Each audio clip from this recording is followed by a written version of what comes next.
Vamos lá, meu povo, voltando para falar sobre um assunto muito interessante, tá? Delicado e mal compreendido, que é a escravidão em Sobral. Não só a escravidão, mas também o processo abolicionista. É interessante falar desses dois pontos. Inicialmente, a gente retoma uma coisa que a gente já dialogou há algumas aulas passadas, tá?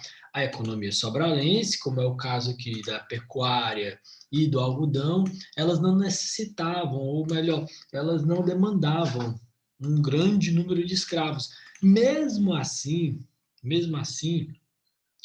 o historiador Raimundo Girão vai dizer para a gente que Sobral foi um dos maiores cativeiros de escravos do Ceará. Vixe, professor, buguei.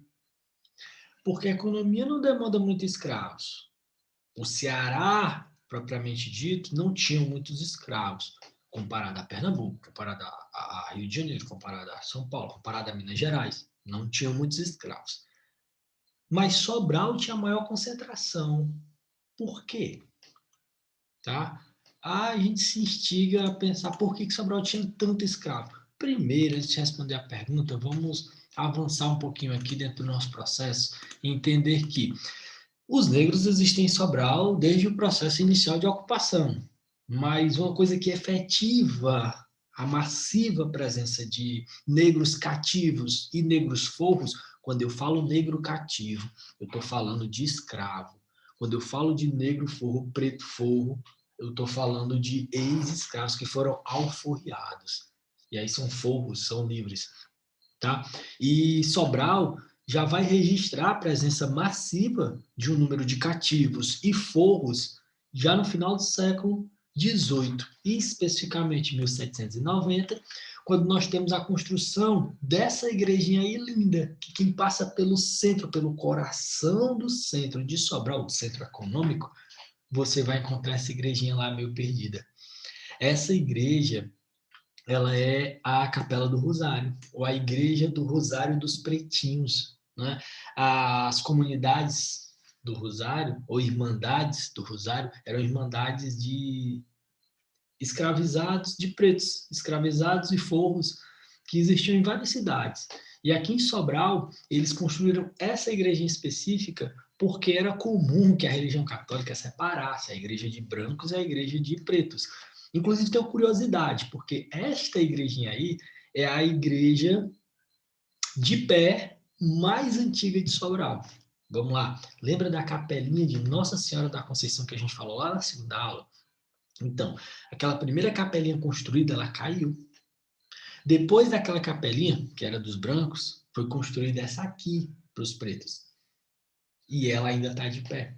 Então, é a igreja mais antiga de pé na cidade de Sobral. Igreja de Nossa Senhora do Rosário dos Pretinhos. Uma coisa bem interessante é que se você passear pelo centro de Sobral e começar a olhar para cima, você vai avistar as torres das igrejas. Essa aqui você não avista, porque ela não tinha torre, ela não era imponente, ela é a Igreja dos Pretos. E a existência da Irmandade do Rosário dos Pretos já mostrava, de certa forma, o preto livre que podia ter algumas posses, né? Alguns com muitas posses na cidade de Sobral, outros realmente ainda cativos. Então, assim, a gente já tem a comprovação de uma massiva presença negra aqui em Sobral, apesar de muitos livros deixarem os negros de fora por não entenderem direito o papel dos negros, tá? A gente precisa compreender duas coisas, duas não, três coisinhas que eu acho importante, né? Existem muitos registros de compra e venda nessas regiões de entroncamento. Então, para começar a responder aquela pergunta, como é que a economia sobralense não demandava muitos negros escravos, mas existiam muitos escravos em Sobral? Como é que a gente explica isso? Para começar a explicar, vem desse pontinho aí que eu pintei de rosa.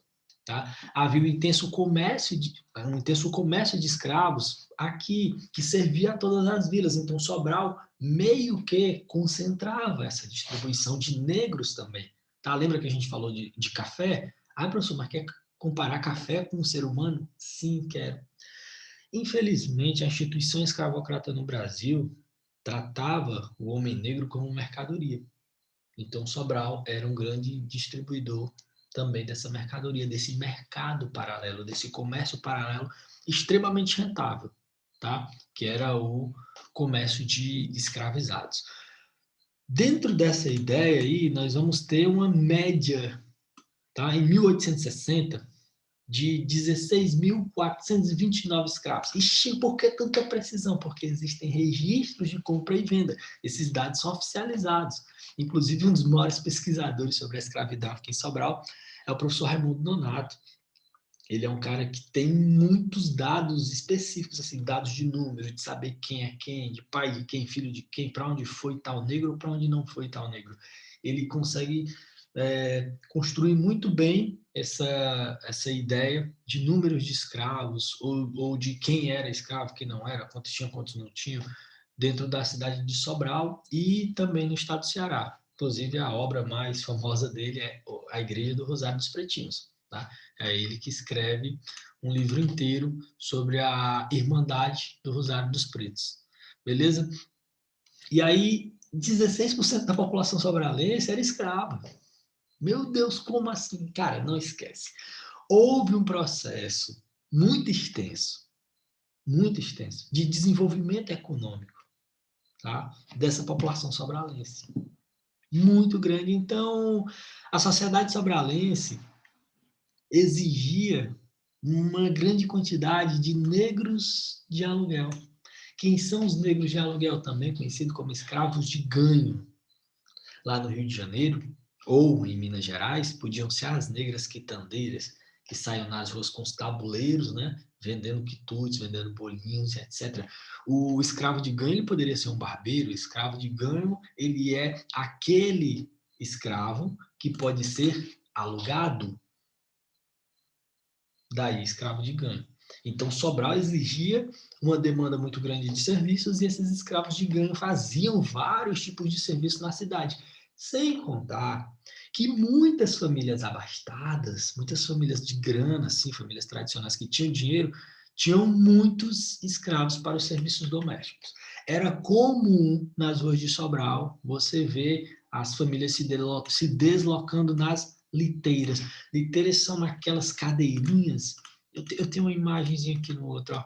Essas aqui, ó. Isso aí é uma liteira, tá? Ou carrinho de arruar, cadeirinha de arruar. Se você for no Museu do José, por exemplo, você vai encontrar duas dessas aí.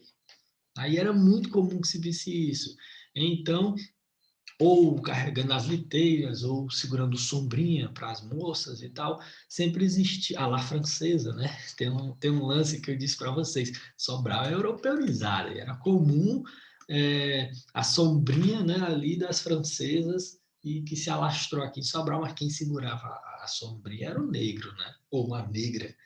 Então existia um número muito grande de escravos, sim, mas não para aquele tipo de produção comercial, não para aquele tipo de produção econômica, melhor dizendo, é muito mais voltado a uma economia doméstica, pode-se dizer assim, aos serviços domésticos, pode-se dizer assim, ou os serviços urbanos com os escravos de ganho, tá? E eu falei da escravidão, né? Mas eu fiquei de falar também sobre o processo abolicionista. E aí eu chamo a atenção de alguns pontos. No fim da Guerra do Paraguai, em 1870, grande parte do Brasil, ou alguns grupos no Brasil, passaram a respirar um ar de abolição. Passaram a criar um sentimento abolicionista. Isso por uma série de fatores que a história do Brasil explica. E esse movimento abolicionista ele vai ganhando força de 1870 até 1888, quando, por fim, nós temos ali a libertação dos escravos. É claro, gente, desde 1850 já existe a Lei Eusébio de Queiroz, os negros estão na luta há muito tempo, só que a Guerra do Paraguai impulsiona esse movimento abolicionista. E nesse mesmo ano, 1870, já foi fundada aqui em Sobral algumas sociedades manumissoras. Que sociedades são essas? Veja bem, a Sociedade Manumissora era uma sociedade, era um grupo social, um grupo, tipo um Lions Club, uma parada assim, era um grupo, onde os homens da cidade se reuniam, juntavam dinheiro de algumas formas, sejam em leilões beneficentes, sejam em feiras, sejam em vendas, seja de arrecadar de qualquer forma, arrecadavam dinheiro para comprar a alforria de negros e libertá-los. São sociedades manumissoras que agiam para reduzir o número de escravos aqui em Sobral. Claro que vão existir outras não, né? Várias, na verdade, entidades abolicionistas vão se espalhar na cidade, porque vai começar a ser liberal, vai começar a ser interessante, áreas de modernidade. Sobral sempre comprou essas ideias nacionais. E aí surge, por exemplo, a Sociedade Abolicionista, em 1871, o Clube do Abolicionista Sobralense, em 1883, e todos esses grupos atuam dessa forma, comprando alforria para negros. Claro, isso é maravilhoso, isso é lindo. Não esqueça que o Ceará é a terra da luz, não por causa do sol. O Ceará é a terra da luz, porque é a terra da liberdade, né? O primeiro estado a, de fato, abolir a escravidão em suas terras. E Sobral faz parte desse processo. E Sobral tem uma história muito bonita nesse processo, principalmente quando a gente vai falar daquele rostinho que eu mostrei para vocês. Aqui está em outra pintura, mas é o mesmo, né? O rostinho aqui do início, ó, essa senhora já foi essa mocinha, que é a Dona Maria Tomásia. Dona Maria Tomásia é uma importante abolicionista na história do Ceará. Atuou em Fortaleza, que já era a capital do Ceará, atuou em Sobral, como sobralense, e ela fundou a Sociedade das Senhoras Libertadoras, em 1880. Foi o primeiro grupo de mulheres abolicionistas que faziam seus movimentos tal qual os homens, tá? Para arrecadar uma grana e comprar a alforria desses pretos. Então, assim, não houve um movimento em Sobral político de abolição, não houve uma abolição politizada, mas houve uma abolição da sociedade civil, né, desses grupos que a gente vai chamar de sociedades abolicionistas ou sociedades manumissoras.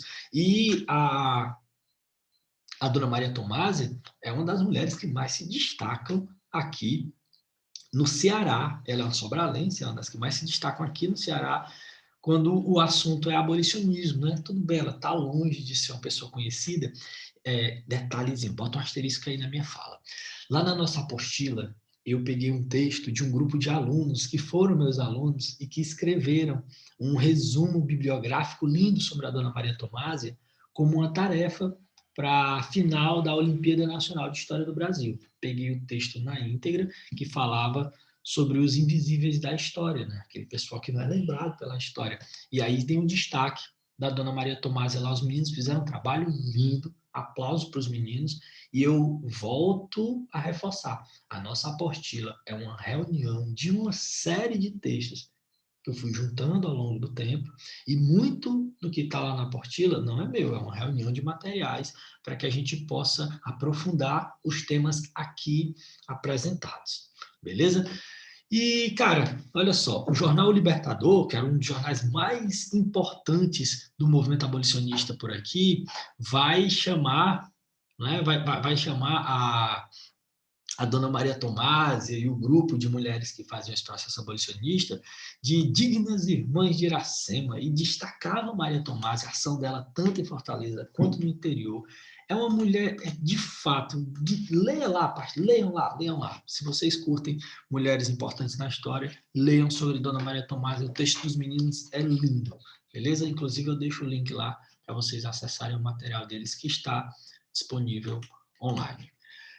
A partir de 1870, né, a escravidão em Sobral vem decaindo, claro, principalmente com a atuação dessas sociedades manumissoras, mas também por outro fator. A partir de 1870, tá, batendo ali 76, 77, houve um movimento muito amplo de tráfico interprovincial. Vocês devem ter estudado isso aqui em História do Brasil, porque quando se proíbe a vinda de escravos para o Brasil com a Lei Eusébio de Queiroz, que proíbe o tráfico negreiro, o que vai acontecer? São Paulo está em franco desenvolvimento da economia cafeicultora, necessita dessa mão de obra escrava e não pode trazer de fora. O que eles fazem? Começam a construir um mercado interprovincial, onde o Ceará pega muitos dos escravos e vende para São Paulo. Então, em partes no Ceará, aqueles escravos que não foram libertos pelos movimentos abolicionistas, que já existiam com força aqui na nossa sociedade, eles passaram a ser vendidos em larga escala para o Sudeste. E isso vai reduzir muito o número de escravos aqui no Brasil. É claro que a luta abolicionista não é só desses movimentos da elite, a luta abolicionista está também nas mãos do próprio grupo de pretos aqui no Ceará, tá? E não esquecer do Dragão do Mar, né, cara? O Dragão do Mar é um dos caras que inicia um movimento muito importante em janeiro de 1881, que é uma greve dos jangadeiros, que não desembarcariam escravos aqui no Ceará. É um primeiro grito assim de grande importância de uma galera que não é da classe alta, mas que mostra que está a par da luta e que tem um lado e toma uma postura. E aí cada vez menos a economia cearense vai depender da mão de obra negra e aos poucos esses escravos ou esses pretos vão sendo libertados aqui no Ceará, né? A ponto do Ceará se tornar a terra da luz. Agora tem alguns pontos interessantes, olha só. Lembra que eu falei da estrada de ferro, que trazia modernidade e tal? Então, quando a estrada de ferro bateu em Sobral, muita gente libertou seus escravos, porque era o grito da modernidade. E não é a modernidade que vem de qualquer lugar, é o grito da modernidade liberal, né? A ferrovia representa tudo que a Inglaterra representa tudo que esse novo modelo capitalista da primeira revolução industrial representa, e de fato vai trazer uns ares de modernidade, as pessoas vão respirar profundamente esses ares e vão olhar para o lado tão livre, vão libertar muitos escravos, é um passo importante e eu acho uma história bem inusitada também. O fato é que no dia 2 de fevereiro de 1884, mais de 4 anos antes da Lei Áurea, né, a Câmara Municipal de Sobral já declarava seus escravos libertos. Gente, vocês estão vendo aí muitos erros de digitação, porque acho que eu expliquei lá na primeira aula, né? E eu fiz com muita pressa. Então, aos poucos eu vou observando os erros e vou corrigindo, ou então vocês vão observando os erros e vão me comunicando aí para mim consertando, beleza?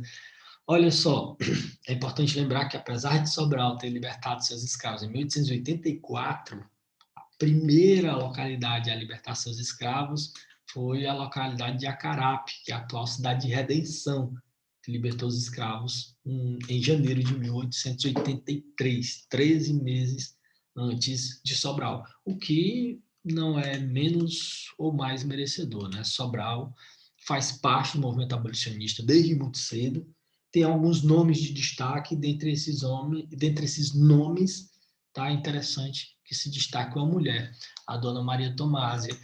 Já no resto, as mulheres não acompanham muito a política nacional, principalmente a partir da chegada desse cara aí, tá? Quem olhou para o nome, para o homem e não ligou ao nome, eu vou dizer para vocês. Esse senhorzinho na cabeça branca, óculos bonito, franzino, é Dom José do Pinambá da Frota, considerado por muitos o segundo fundador da cidade ou o maior benfeitor da cidade. A gente fala sobre ele na próxima aula, porque o tema escravidão encerrou aqui. Beleza? Até a próxima.